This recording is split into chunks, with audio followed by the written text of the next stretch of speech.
Hello, hello, my very precious and lovely mortal soul. This is Venus Callida. I am so very sorry. I was supposed to appear 2 hours ago, and just as I was about to hit the go live button, I got a very important phone call, and I needed to take that call. So I'm so very sorry. I should have stuck with my peekaboo schedule, but I am here in a beautiful Edwardian home, in a beautiful Edwardian dress, with a very old book and a very old wine. And I'm going to stop and just enjoy the view. My little kitty cat's here, and I want to talk to you about a story by M.R. James. It's in the public domain, especially in Canada, and it's called Lost Hearts. This was the second ghost story ever written by James, but it's actually one of his best, so I'm told. And so I wanted to explore it with you to see if you agree. It's also one of his most unsettling tales. It's unusual in having not a Danish scholar or a collector as its protagonist, which most of the stories I've read by him for you have been, but it's about a young orphan boy named Stephen. Stephen was sent to stay with his cousin, an aging recluse named Mr. Abney. Stephen starts to see strange visions around the house, a house much like this, with tall, slender, many-windowed rooms. Visions of the other children whose hearts are missing. Ba-boom, ba-boom. And Mr. Abney is in pursuit of the secret to eternal life. I hope I have you interested. So I'd like to invite you to grab your favorite beverage, get your munchies, tuck yourself in, and let's chill. And if I can help you get into the other side of sweet slumber, helping out the Sandman, I'm happy to help you. All right, welcome to this episode of Tuckin' and Chill. It's not unusual, my first year that I ran my show between 11 and 1 in the morning, so not so bad. And all my friends out there on the West Coast, well, it's only just after dinner for you, so let me entertain you just a little. Here is the public domain story, Lost Hearts, by M.R. James. It was, as far as I can ascertain, in September of the year 1811.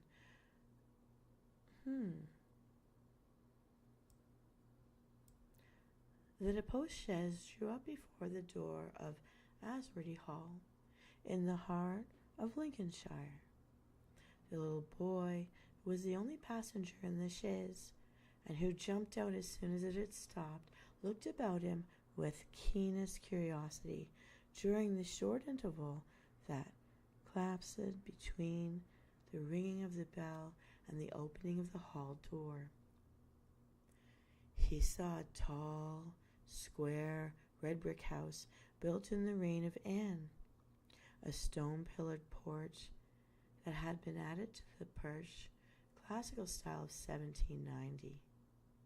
The windows of the house were many, tall and narrow, with small panes and thick white woodwork.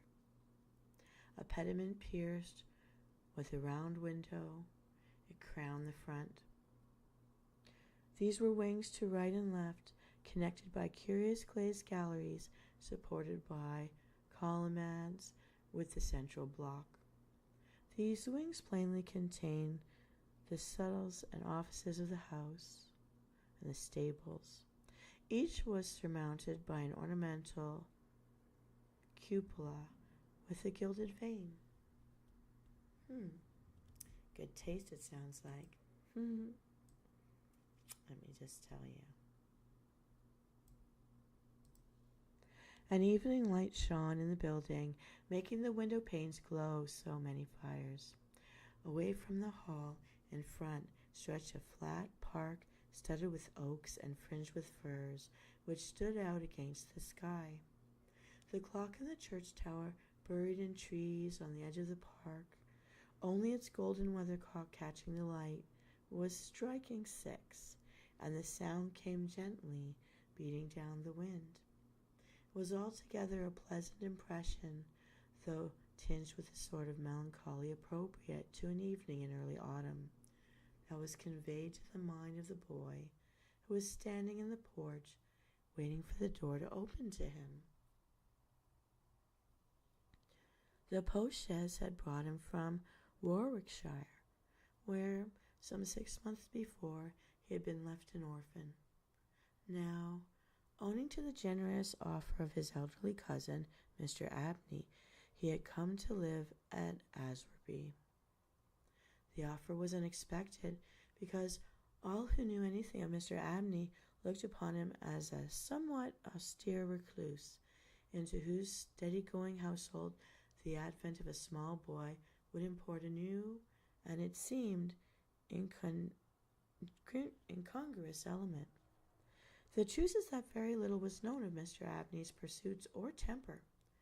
The professor of Greek at Cambridge had been heard to say that no one knew more of the religious beliefs of the latter pagans than did the owner of Aswarby. Certainly his library contained all of the available books bearing on the mysteries, the Orphic poems, the worship of Mithrils, and Neoplatonists. In the marble-paved hall stood a fine group of minstrels slaying a bull, which had been imported from the Levant at great expense by the owner.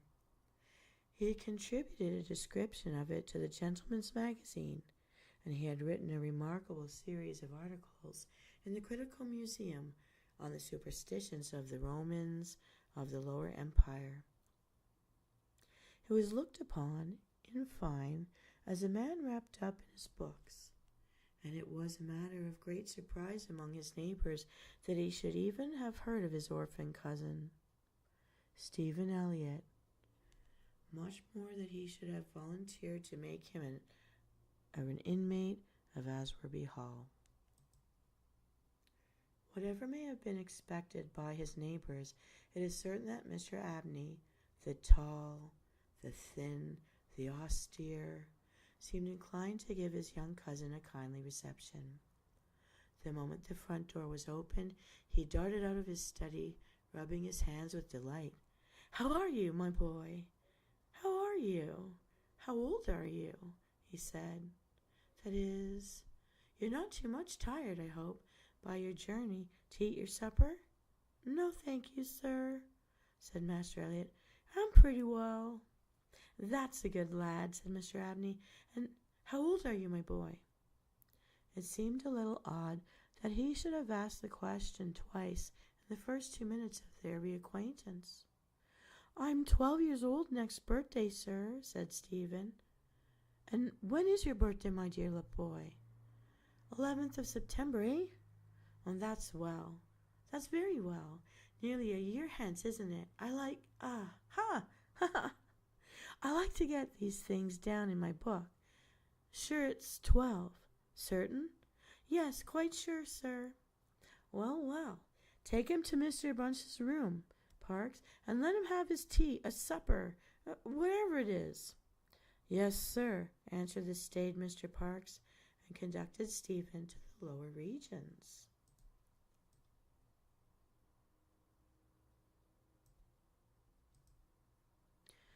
Mrs. Bunch was the most comfortable and human person whom Stephen had yet to meet in Aswarby. She made him completely at home. They were great friends in a quarter of an hour, and great friends they seemed, and they remained. Mrs. Bunch had been born in the neighborhood some 55 years before the date of Stephen's arrival, and her residence in the hall was of 20 years' standing. Consequently, if anyone knew the ins and outs of this home and the district, Mrs. Bunch knew them, and she was by no means disinclined to communicate her information.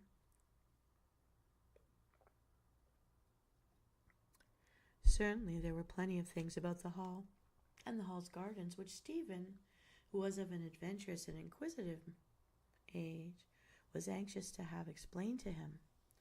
Who built the temple at the end of the Laurel Walk? Who was the old man whose pictures hung in the staircase, sitting at a table with a skull under his hand? These and many similar points were cleared up by the resources of Mrs. Bunch's powerful intellect. These were others, however. There were others of which the explanations were furnished with less than satisfactory information. One November evening, Stephen was sitting by the fire in the housekeeper's room reflecting on his surroundings. "Is Mr. Abney a good man, and will he go to heaven?" he asked, with the peculiar confidence which children possess in the ability of their elders to settle these questions, the decision of which is believed he reserved for other tribunals. "Good? Bless the child," said Mrs. Bunch. "Master's as kind a soul as ever I see. Didn't I never tell you of the little boy as he took in out of the street, as you may say, this 7 years back? And the little girl, 2 years after I first come here?" "No. Do tell me all about them, Mrs. Bunch. Ah, now, this minute." "Well," said Mrs. Bunch, "the little girl I didn't seem to recollect so much about. I know master brought her back with him from his walk one day, and give orders for Mrs. Ellis, as was housekeeper then, and she should have took every care with, and the poor child hadn't no one belonging to her. She telled me so on her own self, and here she lived with us as a matter of 3 weeks it might be, and then, whether she was some think of a gypsy in her blood or what not, but one morning she out of her bed afore any of us had opened an eye, and neither track net nor trace of her have I set eyes on since. Master was wonderful put about, and had all the pawns dragged, but it's my belief she was had away by them gypsies, for there was singing around the house for as much as an hour the night she went. And Parks, he declared he heard him a-calling at the woods all afternoon. Dear, dear, a hud child she was, so silent in her ways and all, but I was wonderful taken up with her, so domesticated she was. Surprising." "And what about the little boy?" said Stephen. "Well, that poor boy," sighed Mrs. Bunch. "He were a foreigner. Jevony, he call himself, and he come a-tweaking his hurdy-gurdy round and about and drive one winter day, and master had him in the minute, and asked us all about where he came from, and how old he was, and how he made his way, and where he was relatives, and all his kind of heart would wish. But it won't the same way with him. They're a hunly lot, them foreign nations, I do suppose, and he was one off fine morning just the same as the girl.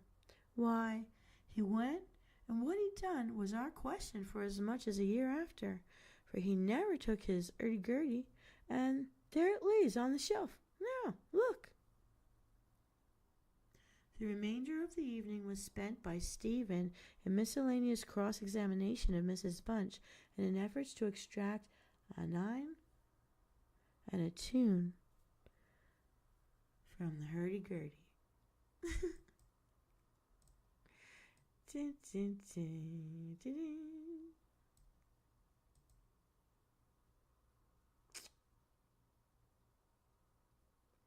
That night he had a curious dream. At the end of the passage at the top of the house in which his bedroom was situated, there was an old disused ballroom. There was a bathroom. It was kept locked, but the upper half of the door was glazed, and since the muslin curtains which need to be hanged there had long been gone, you could look in and see the lead-lined bath affixed to the wall on the right hand, with its head towards the window. On the night of which I was speaking, Stephen Elliott found himself, as he thought, looking through the glazed door. The moon was shining through the window, and he was gazing at a figure which lay in the bath. His description of what he saw reminds me of what I once beheld myself in the famous vaults of St. Michael's Church in Dublin, which possesses the horrid property of preserving corpses from decay for centuries. A figure inexpressibly thin and pathetic, of a dusty leader color. The leaden color enveloped in a shroud-like garment, the thin lips crooked into a faint and dreadful smile, the hands pressed tightly over the rein of the heart.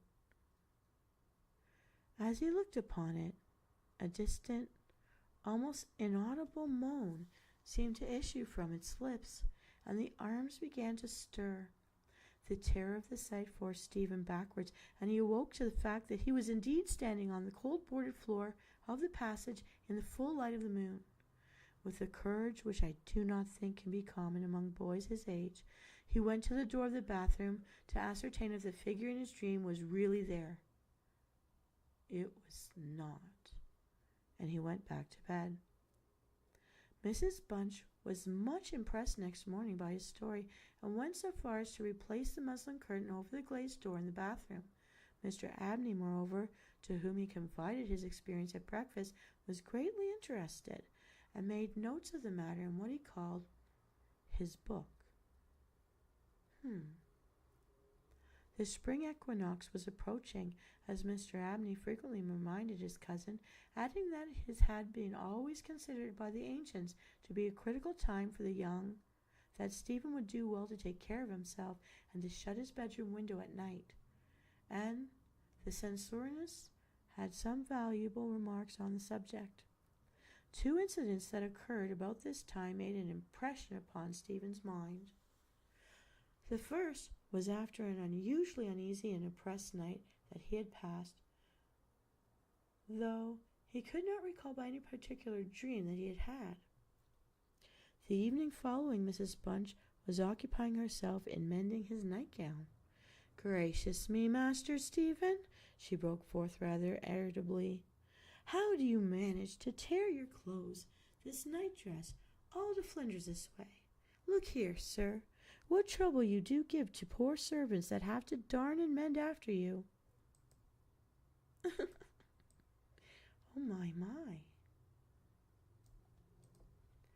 There was indeed a most destructive and apparently wanton series of slits or scorings in the garment, which would undoubtedly require a skillful needle to make good.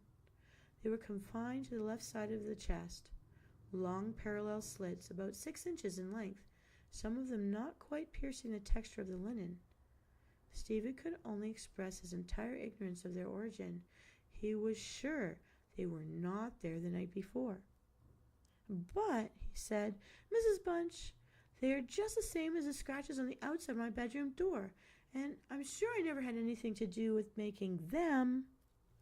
Mrs. Bunch gazed at him open-mouthed, then snatched up a candle, departed hastily from the room, and was heard making her way upstairs. In a few minutes she came down. "Well," she said, "Master Stephen, it's a funny thing to me how them marks and scratches can come there. Too high up for any cat or dog have made 'em, much less a rat, for all the world like a fingernail, as my uncle in the tea trade used to tell us of when we were girls together. I wouldn't say nothing to master, nor if I was you, Master Stephen, my dear, and just turn the key of the door when you go to your bed.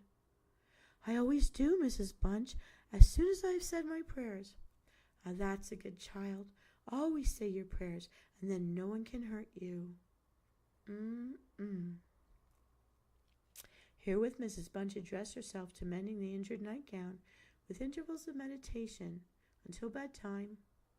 This was on a Friday night in March, 1812. On the following evening, the unusual duet of Stephen and Mrs. Bunch was augmented by the sudden arrival of Mr. Parks, the butler, who, was a rule, kept himself rather to himself in his own pantry. He did not see that Stephen was there. He was moreover flustered, and less slow of speech than was his wont. "Master may go get up his own wine, if he likes, of an evening," was his first remark. "Either I do it in the daytime or not at all, Mrs. Bunch. I don't know what it may be. Very like it's the rats, or the wind got into the cellars, but I'm not so young as I was, and I can't go through with it as I have done. Well, Mr. Parks, you know it is a surprising place for the rats. in the hall. Hmm.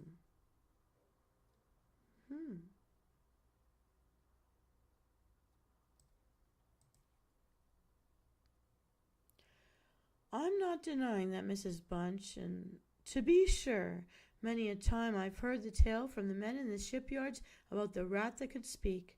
I never laid no confidence in that before, but tonight, if I'm demean myself to lay my ear to the door of that further bin, I could pretty much have heard what they was saying. Oh, there, Mr. Parks, I've no patience with your fancies. Rats talking in the wine cellar, indeed. Well, Mrs. Bunch, I've no wish to argue with you. All I say is, if you choose to go that far bin and lay your ear to the door, you may prove my words this minute.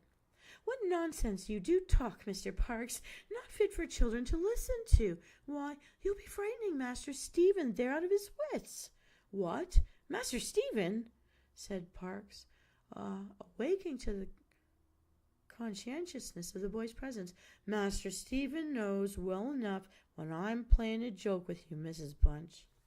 In fact, Master Stephen knew much too well to suppose that Mr. Park had in his first instance intended a joke. He was interested not altogether pleasantly in the situation, but all his questions were unsuccessful in inducing the butler to give any more detailed account of his experiences in the wine cellar. We have now arrived at March 24th, 1812. It was a day of curious experiences for Stephen, a windy, noisy day, which filled the house and the garden with restless impression. As Stephen stood by the fence of the grounds and looked out into the park, he felt as if an endless procession of unseen people were sweeping past him in the wind, borne unresistingly and aimlessly, vainly striving to stop themselves, to catch at something that might arrest their flight and bring them once again to contact with the living world of which they had formed a part.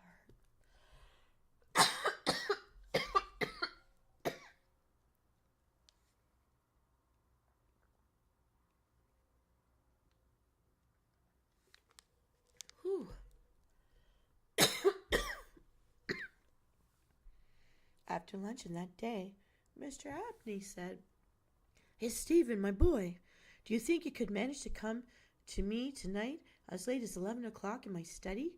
I shall be busy until that time.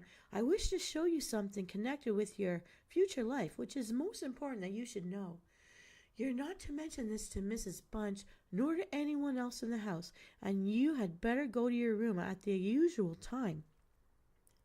Here was a new excitement added to life. Stephen eagerly grasped at the opportunity of sitting up until 11 o'clock. He looked in at the library door on his way upstairs that evening and saw a brazier, which he had often noticed to the corner of the room, moved out before the fire. An old silver gilt cup stood on the table, filled with red wine, and some written sheets of paper lay near it. Mr. Abney was sprinkling some incense into the brazier from a round silver box as Stephen passed by, but did not seem to notice him as he stepped through.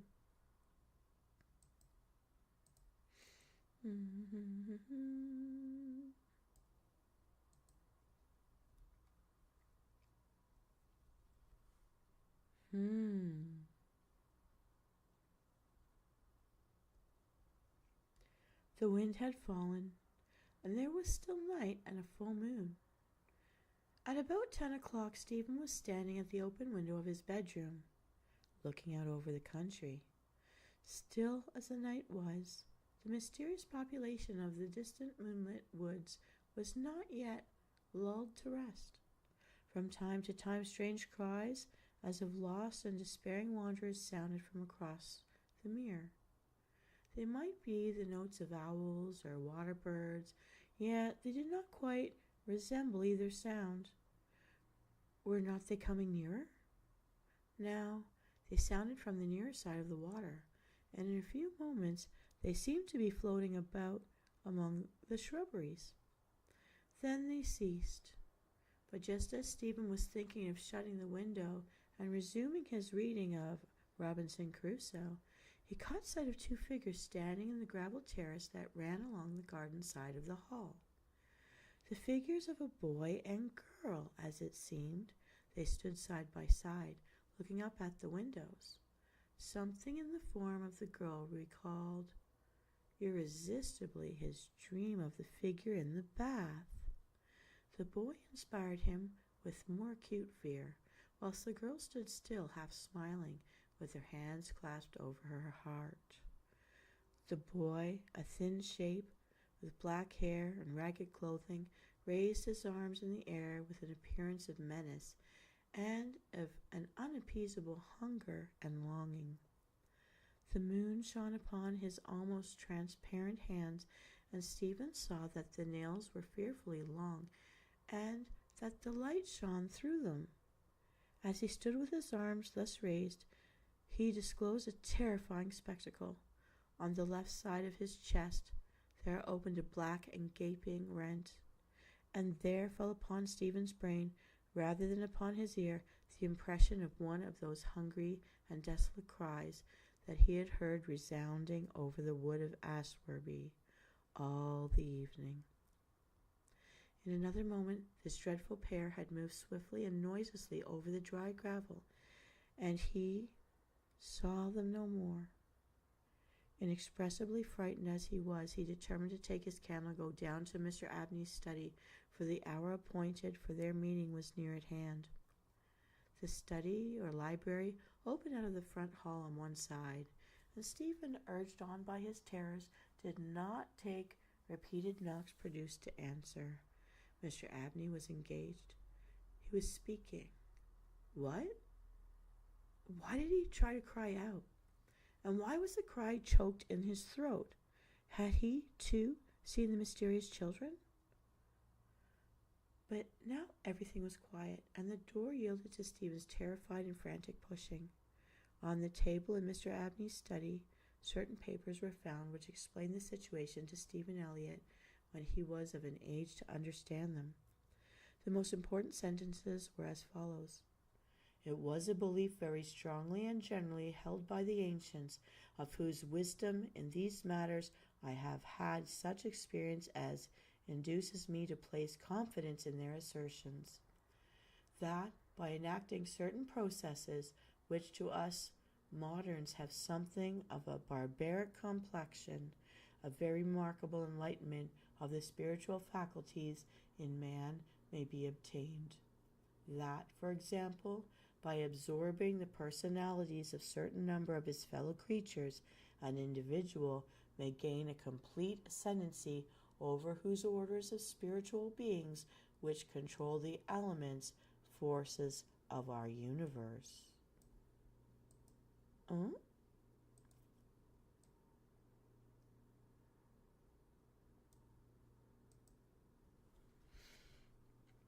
It is recorded of Simon Magus that he was able to fly in the air, to become invisible, or to assume any form he pleased by the agency of the soul of a boy whom, to use the libellous phrase employed by the author of the Clementine Recognitions, he had murdered. I find it set down, moreover, with considerable detail in the writings of Hermes Trismegistus, that similar happy results may be produced by the absorption of the hearts of not less than 3 human beings below the age of 21 years. Or 21 years. I can read. To the testing of the truth of this receipt, I have devoted the greater part of the last 20 years, selecting as the corporilia of my experiment such persons as could conveniently be removed without occasioning a sensible gap in society. Those that would not be missed or noticed have disappeared. The first step I effected by the removal of one Phoebe Stanley, a girl of gypsy extraction, on March 24th, 1792.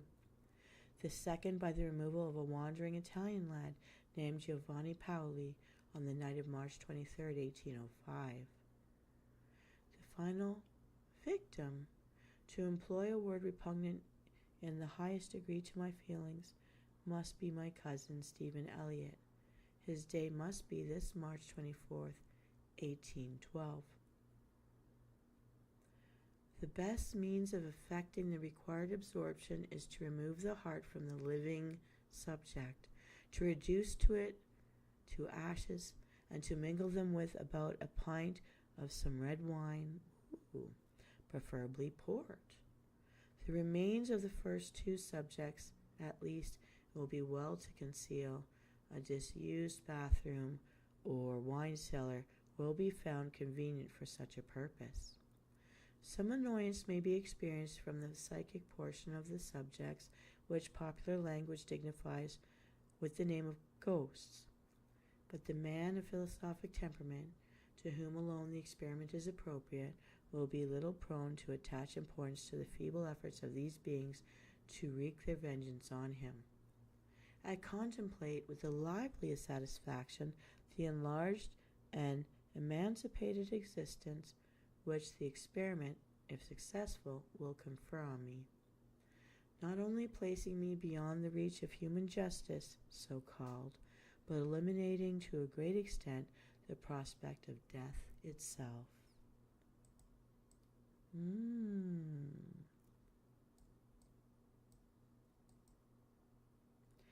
Mr. Abney was found in his chair, his head thrown back, his face stamped with an expression of rage, fright, and mortal pain. In his left side was a terrible lacerated wound exposing the heart. There was no blood on his hands, and a long knife that lay on the table was perfectly clean. A savage wildcat might have inflicted the injuries. The window of the study was open, and it was the opinion of the coroner that Mr. Abney had met his death by the agency of some wild creature.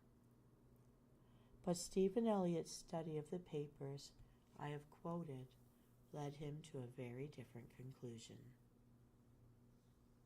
Dun, dun, dun.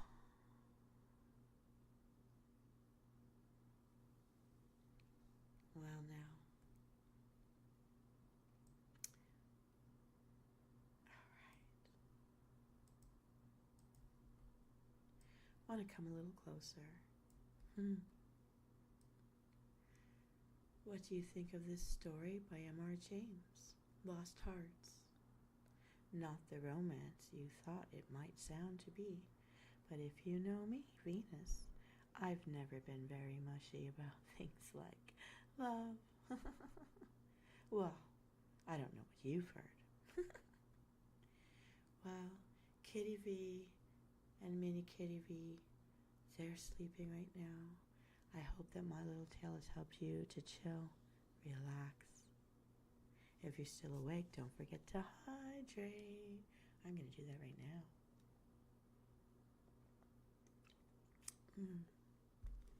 So, if you have a wine cellar or a bathroom that's somehow not quite vibing right for you, maybe better get that some Paolo or maybe some sage, or maybe move. Don't forget to close your windows at night. This is Venus Callida, thanking you for listening to my little story. Hoping that you're getting the rest that you need. You certainly deserve it. Don't have any bad dreams. Think positive thoughts. Count the windows and make a wish at the moon. Also, if we're lucky, we might see that crescent moon with Venus and Saturn lit up in the night sky, giving us that little coy Cheshire Cat smile. Have a wonderful evening. Have a wonderful weekend. And I'll be seeing you live Sunday night for Dragonflight Follies. And check out my schedule for the rest of the week. I won't try to play peekaboo with you anymore. Good night, sleep tight. Don't let the bed bugs bite. This is Venus Callida.